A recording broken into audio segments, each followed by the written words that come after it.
Good morning, YouTube. My name is Charles, also known as the Guitar Legend 27, and welcome to my first ever top 10 video. I'm pretty excited about this because I like to make top 10 lists a lot, and I don't really get to share them with too many people. So that's kind of why I'm doing this, because, hopefully I can interest you guys in my opinion.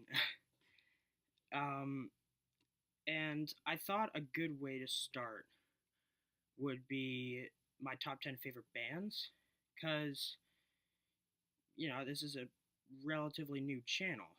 So, none of you really know what kind of music I'm into. And so, yeah, let's just get right into the list.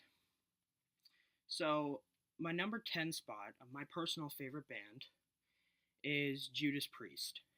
Now, Judas Priest were a heavy metal band that peaked in the 70s and 80s, and they were definitely one of the most important bands. They were led by Rob Halford, an awesome vocalist, who was the first to really sing in a really high pitch voice, or just like sing really high. And that was totally revolutionary at the time. And when you combine that with the double guitar work of KK Downing and Glenn Tipton, they're considered by many to be the first power metal band, which is a very epic, operatic genre of heavy metal. And they influenced so many bands from Iron Maiden to Metallica to pretty much any other metal band that came after them. They're so important and they're really, really fun to listen to. If you've never listened to them, I suggest the album British Steel. That was my introduction to them, and I still love that album to this day. And for songs, if you're not an album person, Breaking the Law, Living After Midnight, and Painkiller.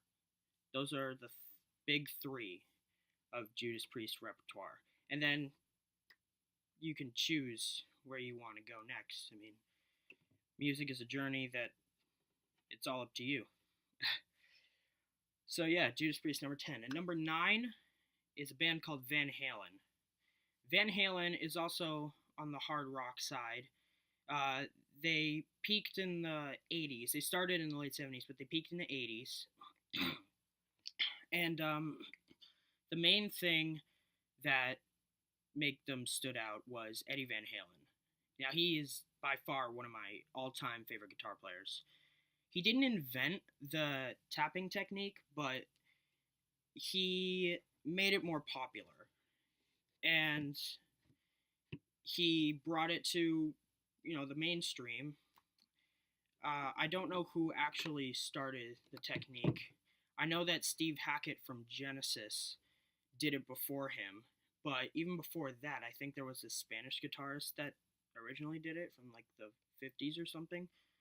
I'm not sure. I'll have to look that up. But anyway, it wasn't just tapping.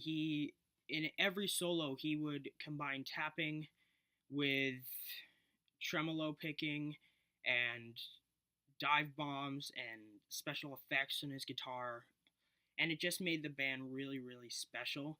And they've got great members besides him too. Michael Anthony, fantastic bassist. Alex Van Halen, Eddie's brother, is a really good drummer. Hot for Teacher is a great song. If you ever want to hear great drums or a great solo, that's my favorite Van Halen song. And David Lee Roth is a really good singer. He has this type of howl almost that he does sometimes, almost like an animal. And then he did get kicked out of the band, and they replaced him with Sammy Hagar, but he was just as good. And for albums, the first album, it's just called Van Halen. It's a great one. 1984 is a really good one as well. And songs like Running with the Devil, Hot for Teacher, as I already said, Jump, Panama, and Eruption. I mean, there's plenty of more, but those are what I feel are like the big five. Okay, number 8 is a band called Rush.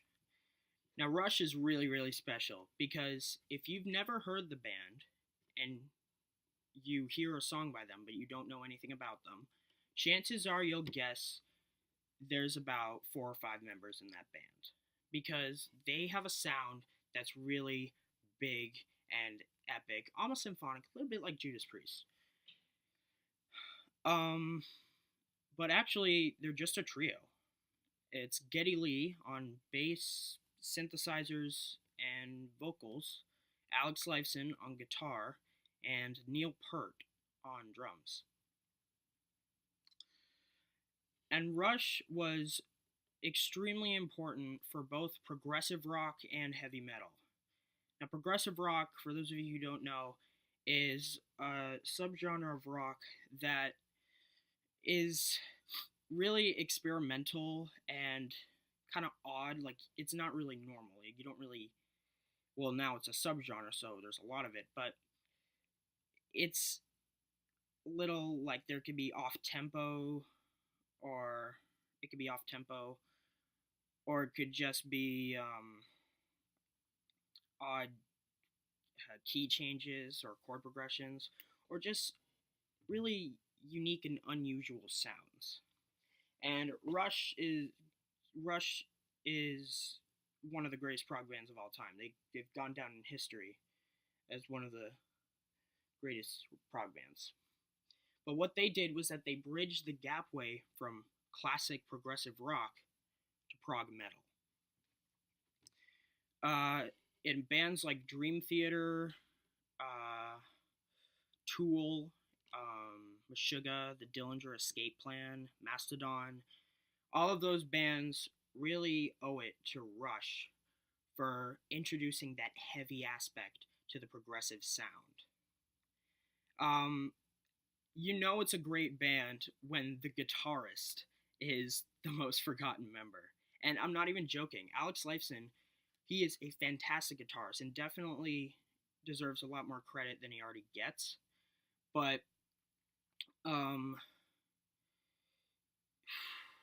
you have two big time musicians in the band. So Geddy Lee is one of the greatest bassists of all time. I don't think I've ever heard a greater bass player than Geddy. Not just the speed, because he does have speed, but also the funky notes he chooses for chord progressions too. And when they're playing live, he'll keep his bass on him and go over to a synthesizer when it's time to play a synthesizer. And he'll just do that, like, right on stage. He won't take his bass off or anything. He just goes right over to it, which I think is really cool. He also has a really distinct voice. Some people find it kind of annoying because it's very, like, I want to say shrill, but it's not really shrill. It's more of just like he has range and he can sing pretty high, but I don't know. It's kind of hard to explain. You can see what I mean if you check out songs like Tom Sawyer or 2112. That's a really long song, though, for those of you that don't like long songs. Red Barchetta is a great song. If you're looking for instrumentals, YYZ is a classic. And if you want to just hear albums, I suggest Moving Pictures. Really good album. So yeah, Rush, number 8. Number 7 is what many people call the greatest classic rock band of all time, Led Zeppelin. You've all probably heard of Led Zeppelin before. I mean, they're everywhere. And they were so important for not just hard rock and classic rock, but for folk and country and pretty much music in general. I mean, we're talking about an actual all-star band here. You have Robert Plant on vocals, who just I mean, when he belts those high notes, it's really something. But he can also sing a little softer, which is why I really like how they can do hard rock and like folky stuff. Um, and then you have Jimmy Page, the master of guitar riffs himself. The amount of riffs that this guy has created is almost unimaginable. And he has this style of just raw, almost sloppiness. A lot of people say he's sloppy. I think he's a little sloppy, but he's still one of the greatest guitarists ever, in my opinion. And then you have the greatest rhythm section of any band ever. John Paul Jones on bass and John Bonham on drums. And John Paul Jones acts as kind of their wild card because he also plays mandolin and any keyboards. And John Bonham is, I mean, take it from Rolling Stone magazine, who ranked him as the greatest drummer of all time in their top 100 greatest drummers of all time list. It's hard to argue with that. Every riff that Jimmy Page made came from Bonham. Bonham was the heart and soul of the band. Led Zeppelin wasn't a guitar-based band, they were a drum-based band. And if you listen closely, you'll notice that the riffs perfectly match the drum beat. And also, he hit the drums harder than anybody I've ever heard. Honestly, there's so many albums you could start off with for Led Zeppelin. You could try the first one, which is just called Led Zeppelin or Led Zeppelin 1. Led Zeppelin 2 is a great one, and Led Zeppelin 4. And for songs, I mean, obviously Stairway to Heaven, although I wouldn't be surprised if you already knew that song.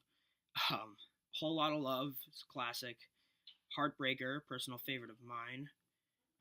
Good Times, Bad Times, and Black Dog? Yeah, and then just kind of take it from there.